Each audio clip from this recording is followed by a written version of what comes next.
In a kingdom far, far away, lived Prince Lysander, a man renowned not for his sword, but for his words. They called him the silver-tongued prince, but his tongue was more like a razor's edge sharp, precise and refreshingly honest. While some admired his candor, others felt the sting of his critiques. At court, no one was immune. A noble's hat was an affront to good taste.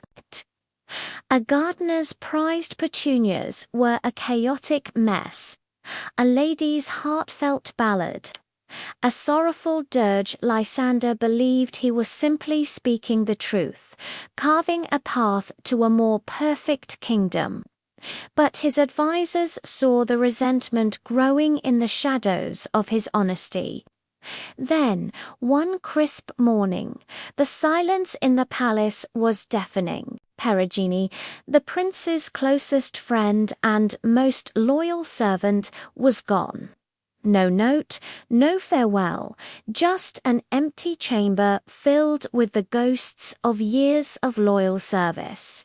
A profound unease settled over Lysander. For the first time, his own words offered no comfort. He had to find Perugine, not as a prince demanding answers, but as a friend seeking forgiveness. His search led him far from the polished marble floors of the court into the heart of the countryside. He followed whispers and rumors until he found Perugine, not in hiding, but in plain sight, teaching village children how to play the lute. Here, away from the pretense and pressure of the palace, kindness bloomed freely. Perugine wasn't bitter, just at peace. Lysander didn't understand. He sought answers elsewhere and, by a twist of fate, encountered Sir Derek, a former royal guard he had once dismissed for a minor mistake. The old soldier, now a humble blacksmith, didn't need to say a word. The quiet dignity in his eyes, the way he hesitated before speaking, spoke volumes. It was a mirror reflecting Lysander's own pride. He saw then that his truth had often been a weapon, a tool to assert his own superiority. His words hadn't built a better kingdom. They had built walls of hurt and silence.